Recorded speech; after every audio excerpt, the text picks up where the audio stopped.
Good afternoon and welcome to the Insight Teen Hour. You're listening to KHTS 98.1 FM, and my name is Frederik. I'm owner of Insight Treatment Programs here in Santa Clarita, a teen program, teenagers struggling with mental health and or drug and alcohol issues. It's an intensive outpatient program here in our community. And today on the show, obviously every Monday between 2 and 3 is the Insight Teen Hour, and we talk about things that's related to teen mental health. This Monday, I felt that we really needed to have a chat about teens that are struggling because they're on the spectrum. Teens that have been, teens that are either high functioning or low functioning. Often at Insight, we have some kids come in who have been diagnosed with autism or on the spectrum, and we're certainly not expert in this field.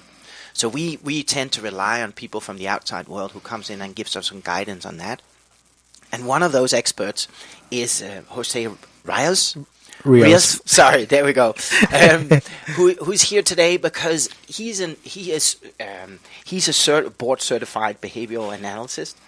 And he is working with teens and families all the time, where the teens has been diagnosed with autism. So he's sort of an expert in this field, and he is here to help us understand what is ABA, what sort of give parents out there a little bit of guidance on how they can look at things and how they can support their teen. So welcome to the studio. Great to be here. Thank you so much, Frederik, for that introduction. Oh, my expert. I feel my imposter syndrome kicking in a little bit. You know, that's all good. No, yeah. So I did want to make a slight correction. It's board certified behavior analyst. Yes. Sorry. No, that's neither here nor there. But yeah. So I did. I do want to say first and foremost, thank you so much for opening up this space for me to allow me to disseminate this field, which I truly love, the field of ABA. So thank you for that. So ABA stands for Applied Behavior Analysis. It is often thought to be the golden standard treatment for autism, and so because of that, oftentimes it's thought to be that it treats only autism, and that's not necessarily the case. ABA can be for anyone, right? So anyone that's human, anyone that's behaving, can definitely benefit from ABA, whether it be, any goals related to fitness or any, perhaps you want to increase the time you spend studying. Even sleep has been known to be treated behaviorally as well. So these areas are some areas that ABA addresses. Other areas too are behavioral excesses. So when we hear about behavioral excesses, we see these types of behaviors that happen at high frequency, and these behaviors may be harmful in the long run, such as smoking or drinking. And so ABA can help with those particular high frequency behaviors as well. And Jose, you typically you have your private practice. Called Larace Behavioral Solutions. That is correct. Right? And you invite people or you invite parents to come in with their teens and you're guiding them through that. Maybe you could tell us a little bit about sort of your background and what brought you into this field and why you have such a passion for helping families with teens or kids and teens struggling with autism or being on the spectrum. Yeah, for sure. I kind of got into this field by accident, really. So it was a couple of years, I want to say around 7 years back. I ended up graduating from my master's from CSUN, actually. And so the master's that I got was specific for research and preparation for a PhD. As we all know, PhD programs in clinical psychology, mind you, are a little competitive. Yes, very. So I didn't get in that time that I applied. And so, I had this degree. I didn't know what to do with it, and I needed money. So I saw this post for a behavioral interventionist, and ever since then, the rest is history. when I met my first client, they were nonverbal. They couldn't speak, and intervention started. We started off with maybe one utterances, then words, then phrases. By the end of that 6-month period, that kid was talking. So that kind of showed me the power of this type of technology, and it's frankly what keeps me here. Great. And your private practice is where? Maybe you should tell the audience. My private practice online right now. I know, right? Or you did?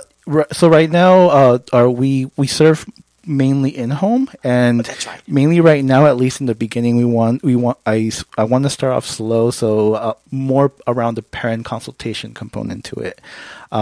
So it's more of like parents coming in, providing me with their concerns, and then addressing those concerns via ABA.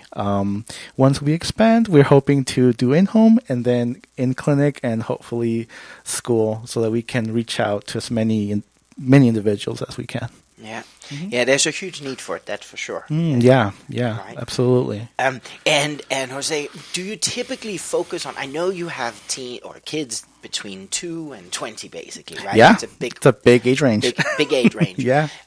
Do you have some sort of like where do you typically go? Is it high functioning teens or kids, that you usually help, or is it more low functioning?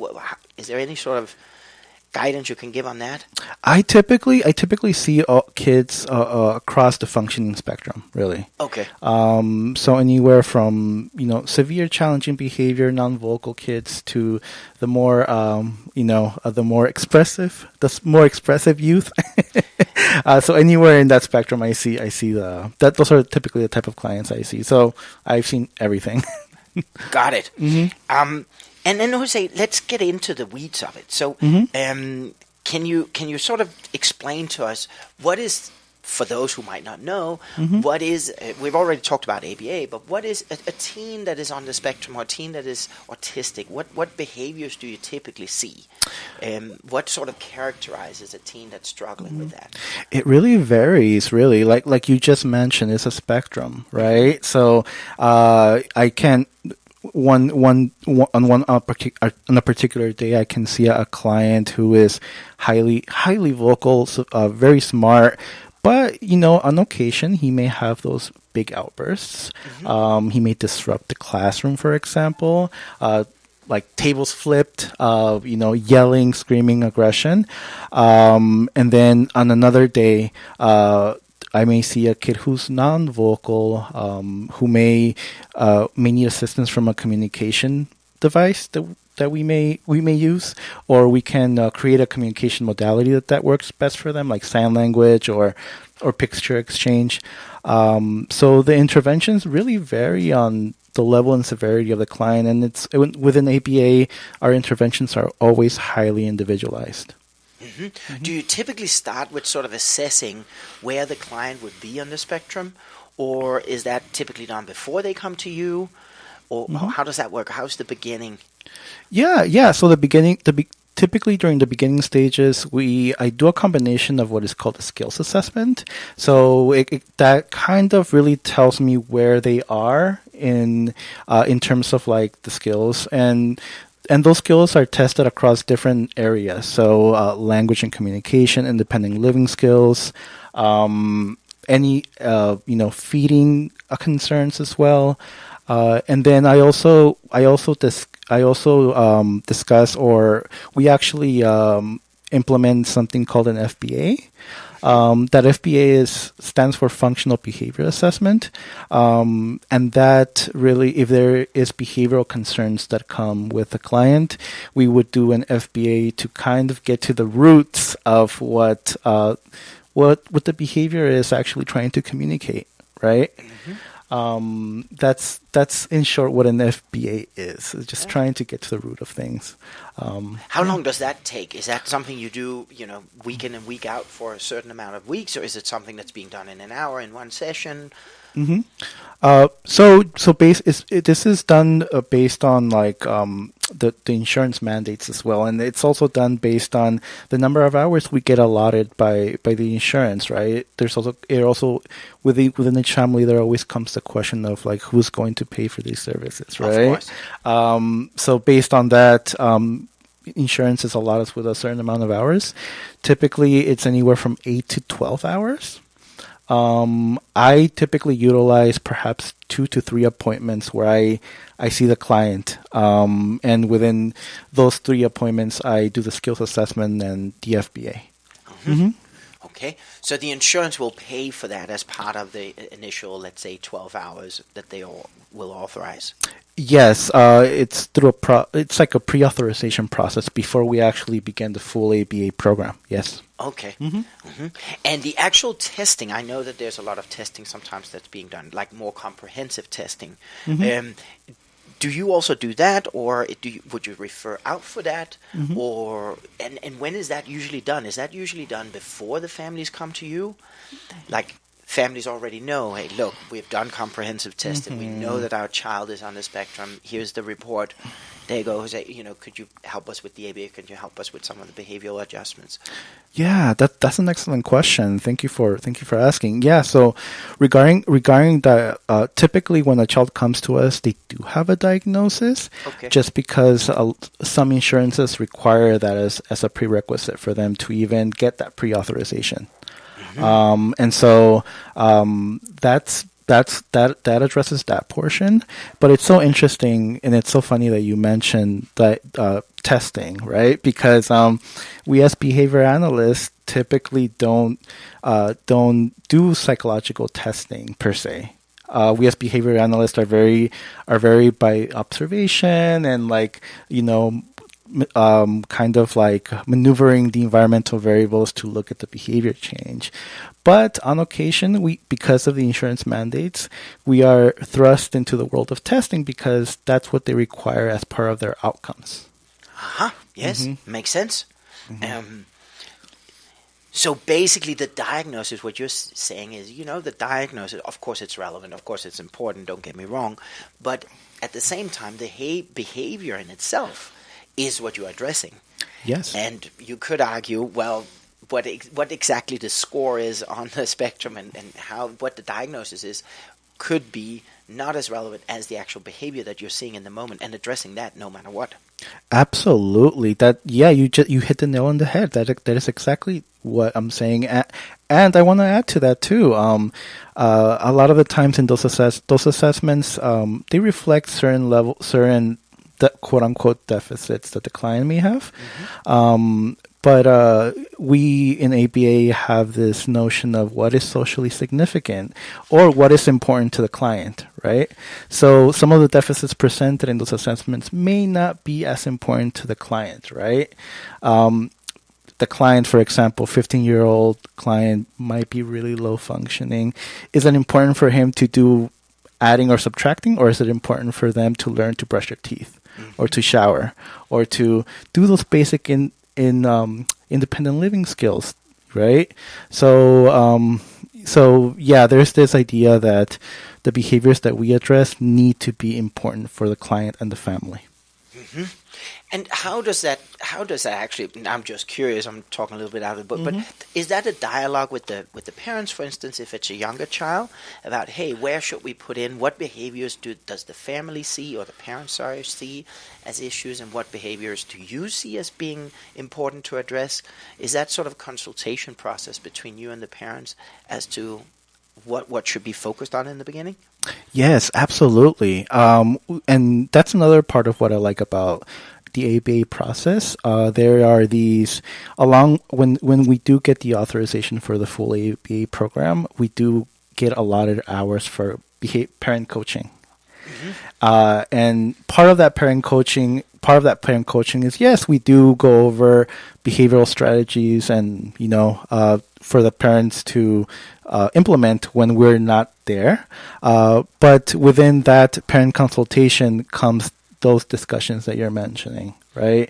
What is important to you? There are things that are very obvious, right? So behavioral challenges are one of those obvious things where yes, we don't want the kid to aggress because that's disruptive, and that may lead to a very dire consequence. So that's not that that's a shoo-in in terms of social significance, but that's social significance, right?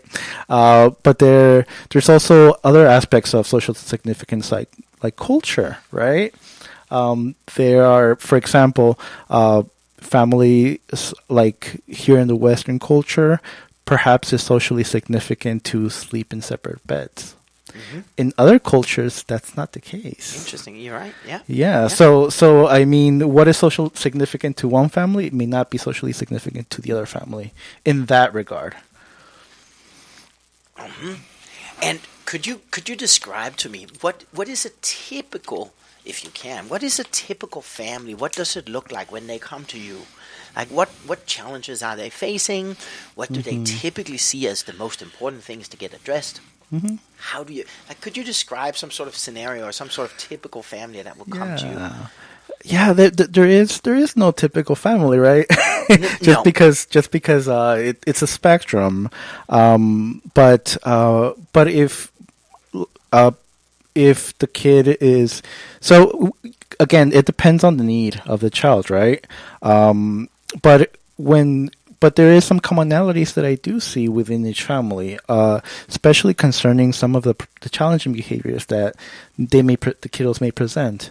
A lot of the times I see that perhaps the family, just because it's convenient, they accommodate to a lot of that problem behavior. And what I mean by that is that sometimes the kid may have an outburst out in public, right? Understandably so, it can be embarrassing, right? And so, instead of parents going through that, they may just end up not going out. So it becomes restrictive in that regard. And so when I see families, there is a level of that restriction that they come with, right? Mm-hmm. And so my goal as a clinician is to help them with strategies, first of all, but also the confidence that for them to know that they can address these issues when they are out and about, and let's say a behavior happens, that they can, address that issue so that they don't have to be avoiding, and it doesn't have to be restrictive, right? Makes sense. Mm-hmm. I would imagine there would also be, I know we're going to go into a break very soon, but I would imagine, Jose, that there would also be some situations where parents maybe are scared, right, about some of the, either whether it's a very stubborn behavior or whether it's what you say, an outburst of some sort. But they could sort of be a little scared of how to deal with this when they're out and about, right? Absolutely. So, but I think we have to go into a little break now. You are listening to KHTS 98.1 FM, and this is the Insight Teen Hour. That's every Monday between 2 and 3 p.m. So tune in a couple of minutes. We'll be back after the break. Good afternoon, and welcome back to the Insight Teen Hour. My name is Frederik. I'm the owner of Insight Treatment Programs here in Santa Clarita. And today in the studio, I got Jose Rios, sorry. No worries. Jose, that's the second time today. But I got Jose here in the studio because he knows a lot about ABA, and he works with kids and teens and young adults who are on the spectrum, and families, and supporting them in adjusting some of the behaviors that are coming up. So he's sort of an expert in that field, and I felt it was important for us today to have a conversation about, how to deal with some of these challenges when they come up in a family. So obviously at Insight, we're not specialized in ABA, we're not specialized in treating kids who are on the spectrum or who are autistic, but we sometimes do get kids that comes in who are high functioning and who are showing some of these behavioral issues that we either need to address or have somebody from the outside come in and address for us. So so we were talking a little bit about, we got to a point where I wanted to talk a little bit about the ABA philosophies and the foundation. So sort of what would be obviously the difference between that and maybe sort of the more traditional mental health philosophy. I know we both are saying, in both worlds, we're saying, look, there is no such thing as a bad kid. Right? Yes, absolutely. Their behavior is always a sort of a result of some of the emotional pain or some of the diagnosis or the challenges that they're facing in their lives, right? Yeah. They're not doing this to be stubborn or to be, but tell us a little bit about what do you feel is sort of the big differences between how a therapist would approach it and how somebody like yourself in an ABA background and modality would approach things. Right. Yeah. That's I like that segue because it allows me to talk a little bit about of another aspect of what I love about ABA, and that is we'll have three different little aspects. The first one is that behavior is the product of our environment. Really, this kind of strays away from some of the psychological theories, right? That perhaps may say that emotion is the driver of behavior, or thinking is the driver of behavior, and within behavior analysis, it's the environment, and that's an important distinction because if we think that the environment is the cause of behavior, then we find the solution in the environment, which is our main treatment, the way that we lens or we view the client. So that's the first part. The second part is that ABA is a skills-based treatment, and that's important to notate because it kind of seems obvious, right? We're from a behavioral perspective, so you have to teach skills, but these skills really allow the client to become independent of the therapist or the therapist relationship. It allows the client to leave that relationship and thrive on their own. In my personal opinion, therapy shouldn't be forever. No, I agree. Yeah, absolutely agree. Yeah, and then the final aspect of ABA that I love is the view of behavior. Right, behavior itself is a form of communication. Behavior itself is functional. There is a purpose to it. That is my absolute favorite view, and that's important in this regard because once we understand the driver behind the behavior or what a person is trying to communicate through their behavior, we can intervene. We can find the correct intervention for that behavior. Like it. No, that's right. I was saying, could you sort of describe to the audience out there? So when you say that you need to find solutions in the environment because the behavior is a product of the environment, can you just what do you mean there? What are you thinking of there? Yeah. So there's a couple of things with that, and number one is that sometimes there's labels we may subscribe, right, to either be it our clients or be it children. For example, in the instance of children who may have historically have had behavioral challenges in the school, they may get labeled as someone who is, for example, difficult, or someone who is maybe lazy if they're not doing their work. But if we view it from a behavioral perspective or from an environmental perspective, we can ask questions like, what about the environment is causing this behavior? Is it because, for example, the assignment may be too difficult? Does this kid have too easy even? Yeah. Does this kid have the necessary skills to even do that activity, right? And when he engages in challenging behavior, is he trying to communicate that he can't do it?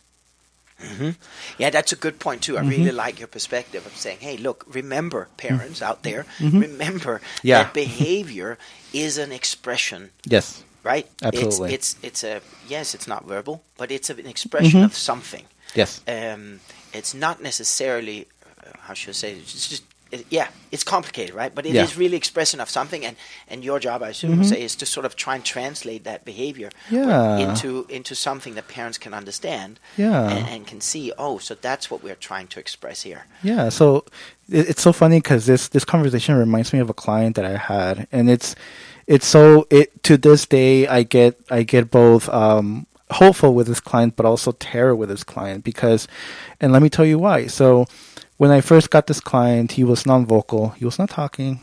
No other skills whatsoever. He just the iPad, right? A lot of our kids with the electronics. But one of the behaviors that he exhibited was a bizarre behavior where he would get up from where he was. He would walk in the middle of the living room, point to a random place in his vicinity, he would just start mouthing sounds, which is bizarre, right? And so this behavior rightly so concerned parent, and parent would always have a huge reaction to this behavior, by the way. So what we found was that with this particular behavior, the kid didn't really have any play skills. He didn't really have any sort of like leisure skills. So he wasn't able to fill his time like other kids would with toys around their environment. And so he would engage in this behavior to, one, do that, but to also kind of recruit some of the attention from parent, because parent overreacted to this behavior. And so and sure enough, as soon as we started teaching those play skills, as soon as we started teaching those leisure skills, that behavior went down drastically. It got eliminated, really. Yeah. And so that kind of shows this what we're talking about, right? This perspective. But it also terrifies me, because what if another professional would have gotten him, right? This is what sometimes may be called "quote unquote" psychosis or a psychotic episode, right? Or good point. Yes, it could have been interpreted as that. Good and point. So, like, what would the intervention be then, right? Medication. Yeah. Not to knock on you fellow psychiatrists, but yeah, there's a time, and there's definitely a time and place for like that psycho medication, but for this particular instance, that wasn't it. No, right? No.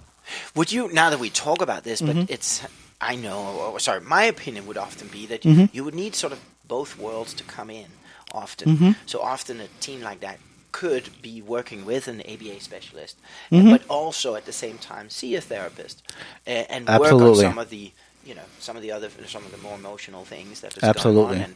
And obviously kids that are on the spectrum, I think from my perspective, even when they're very high functioning, they often are living a life where they feel that they're different, right? And they feel that they don't fit in. And absolutely, they're struggling to understand what's going on in their emotional world, and they grow up with, sometimes with low self-esteem, or some of the teens that we have had in our program who have been diagnosed with autism usually wants to be part of the community, right? At Insight, we're very big on creating community for the teens, so they love that piece of it, and they want to be part. But then, obviously, at some point, maybe they show some things that are some behaviors that are different from the other kids, and now they're struggling to try and feel that they fit in. Yeah, absolutely.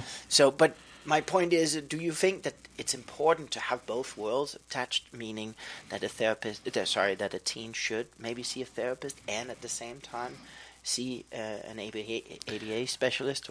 Absolutely. Okay. I think there is room for both, but I think that I do actually think that there are clients who actually would benefit more from traditional psychotherapy than ABA. I would also say that my preference would be that if they do see a psychologist, it'll be like an ACT or DBT based psychologist. Yes. Because within those disciplines, our frameworks align really well. So ACT based treatment or DBT based treatment are very skills based. Yeah, correct. And so I think that they definitely would benefit a lot from those particular types of therapy.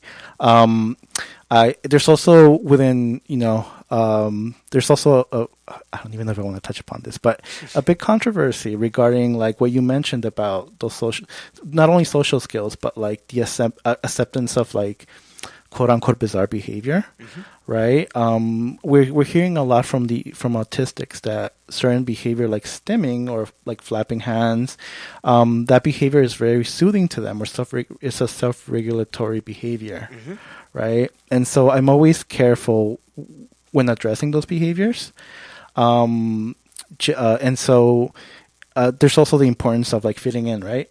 But we can also teach the client to choose their friends. Choose friends that don't mind the stimming. Yep.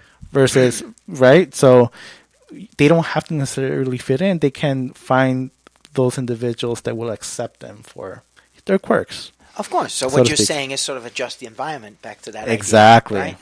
Let's adjust the environment and allow for that to help out. But I've always found it so interesting, right? How we in society often feel, and for many years have felt, that it's the society that needs to change. Sorry, say it in a different way.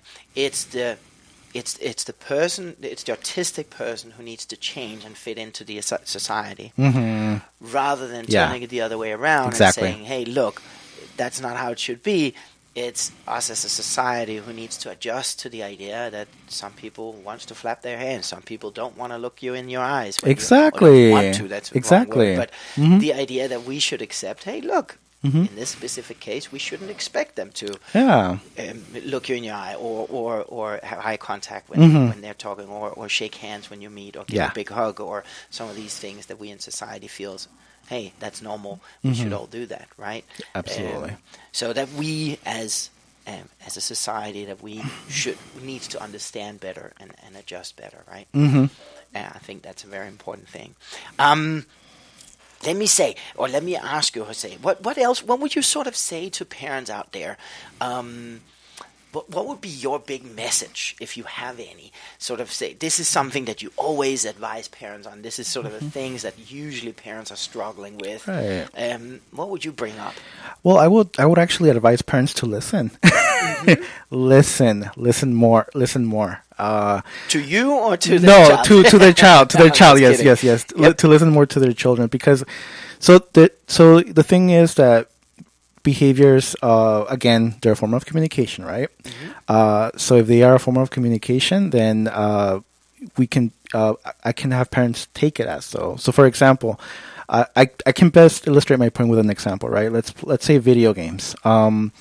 Neurotypical kid playing video games. Parent comes in and says, "Dinner's ready. Let's go." Turns off the video game. Big behavior, right? Yep. Right. I mean, rightly so. Perhaps the kid's gotten to a level that's he's almost finished with the game.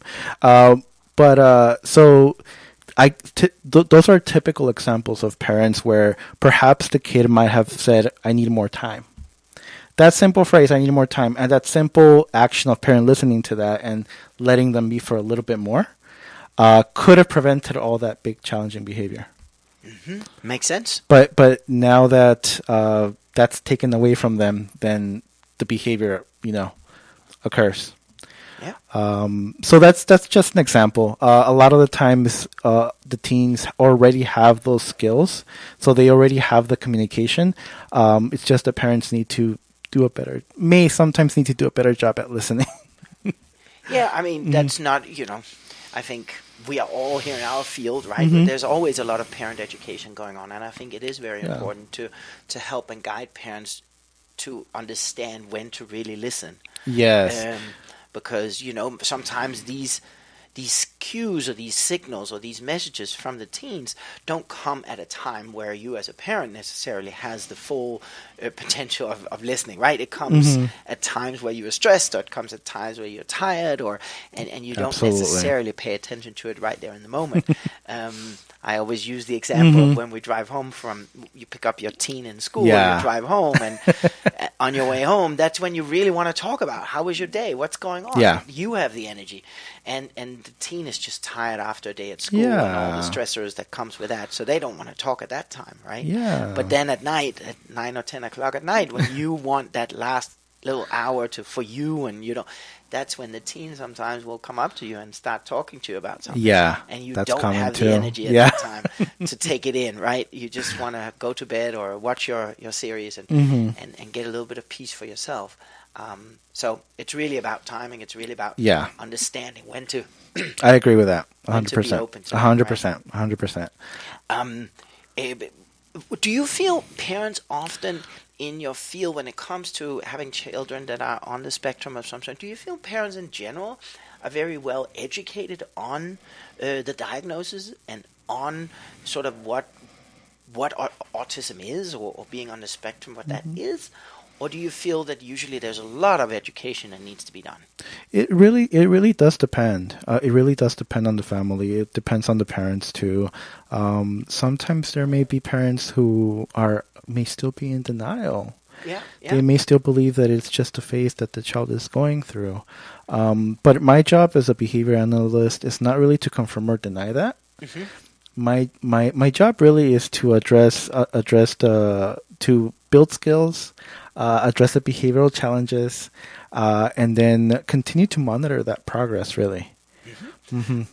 I think this whole skill building Mm-hmm. piece is so important. Absolutely. We've touched on it a little bit, Mm-hmm. but could you give us some examples of, how would that typically, or how could that look like? What are some of the Yes. interesting cases you've been doing where you have really helped the Yes. teens with some Yes. skill building pieces that you've Yeah, so remember one of the aspects being that behavior is a form of communication. Mm-hmm. So let's pretend little Jose is playing in the he's playing in the playground, right? Mm-hmm. And little Susie comes over.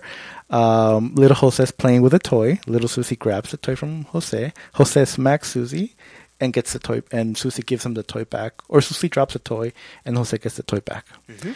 right? So let's say now Mark comes here, grabs the toy. Jose hits Mark. Mark drops the toy. Jose grabs the toy, gets the toy back. What do you think Jose is communicating by hitting Susie and Mark? I mean, personally, I think he Mm-hmm. wants the toy. He wants to play with the toy. Don't take my toy, or I would like to have the toy. Yeah, right? That's all. Right? Yeah. He wants his toy back.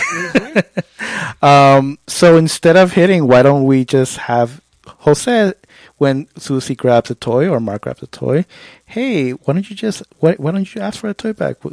Give me the toy back or give it back. Right? That is such a simplified example. But yes, essentially we replace the behavior.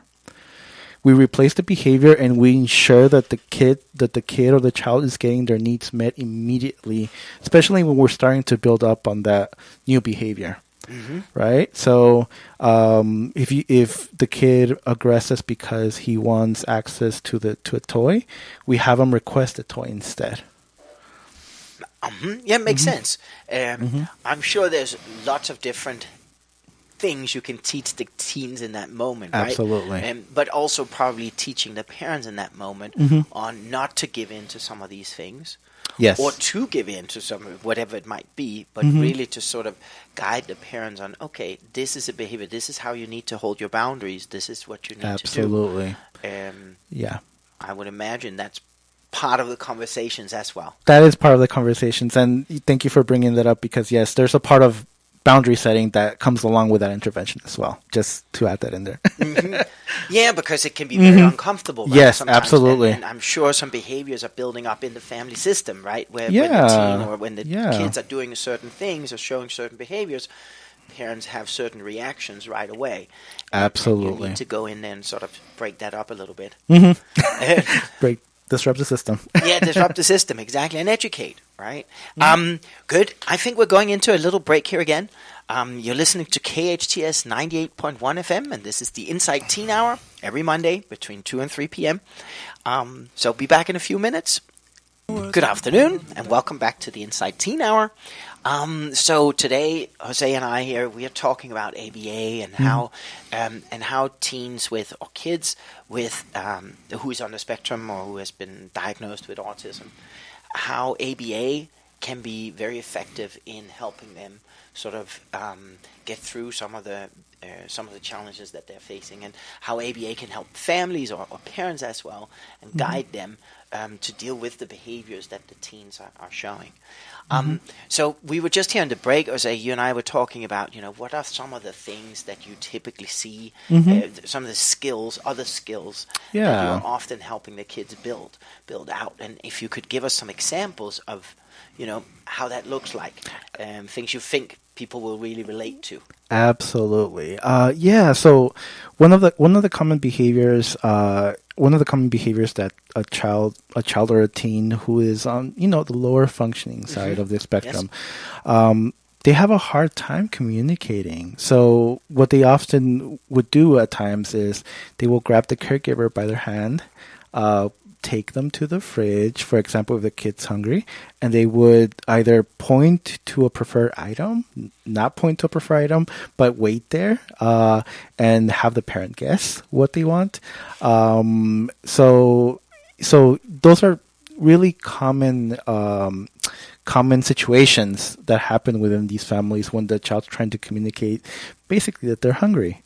So when these instances occur, that is just a long string of behaviors, right? You can imagine that takes so much effort from the kid. So being able to teach them how to communicate via one of the common modalities is vocal speech, right? If, for example, the parent knows that the kid's favorite food is peanut butter, as an instance, even having the kid utter the P in peanut butter and immediately having that peanut butter ready and giving it to them can work wonders in terms of like reinforcing the utterance of P as a behavior. So in the future, we will see the kid utter P more frequently because that results in him getting the peanut butter, right? Later on, when the kid's reliably saying P, we can add the extra layer of string of words, and then only give him the peanut butter when he uses the longer version of peanut butter. Does that make sense? Yes, absolutely. And we progress like that systematically. That's just a common example of how we build that like request repertoire in a kid. On the language piece. On the language piece specifically, yes. And even within the language, there's a lot of modalities. Sign language is also taught in replacement of vocal speech if the kid does not have that. If many instances have been tried where vocal speech is just not coming out and the kid has motor skills, then we would use sign language as a modality. Or a picture exchange system we would also use as well. All of that to teach that communication is very important. It's a very important piece in these children's lives. I'm just a little bit off the bat here, but I was just thinking, how early do you actually go in and test and diagnose for autism? Like, how young are the kids sometimes when that's happening? Oh, Frederik, I'm not quite sure, Frederik. Okay. That's not, because a lot of that piece of diagnosis, it would be a psychologist. Yeah, of course. Goes in and does the actual testing. Yeah. But we do get them as early as 2, from my experience. Okay. Got it. Let me see. What else haven't we covered yet, Jose? What about things like again, we here at Insight, we typically are dealing with, if we have kids in the program that are on the spectrum autistic, they are usually, as I said, very high functioning. And one of the things we always sort of have to talk to parents about is how the kids on the spectrum are often very sort of black and white and can be considered from many parents like stubborn. Right? That's a usual thing we hear. Or they're so set in their ways, they don't want to change, and they don't. It's either black or white, and that creates issues in the family. I was just curious: is that something you see as well? Absolutely, okay. And I think that's a reflection of just parents may be afraid of challenging those big behaviors, and that can be just a reflection of their avoidance. Makes sense. Which it makes sense given some of these intensities are really high. Yeah. I'm sorry, but Jose, time is flying. Okay. And we're going to be done with the show in a few minutes here, or less than 2 minutes. Jose, if somebody out there wants to talk to you, if somebody wants to reach out to you and have additional questions, whether it's a therapist who has a client maybe that they want to get some support from maybe or whether it's parents, how can they get hold of you? Yeah, you can email me. Email me is jrios, JRIOS, at La Raíz Bisol, LARAIZBSOL.com. Or you can call me 747-221-9794. Great. You have a website too. Do you remember what that is? Yes, I have a website. I believe it's laraizbehavioral.com. Okay. Good. Perfect. If you don't find me, you can just Google search me. I'm there. Perfect. Awesome. Just don't hesitate to reach out to Jose. He's very friendly, and he loves to give some advice. So, but thank you very much for joining today. Thank you. I really appreciate it. I appreciate your time. It's good to have somebody in here with a different perspective than what we have, and with some a skill set that we don't have. So, very much appreciated. And tune back in next Monday between 2 and 3 p.m. That will be the Insight Teen Hour, and we will be discussing things related to teen mental health.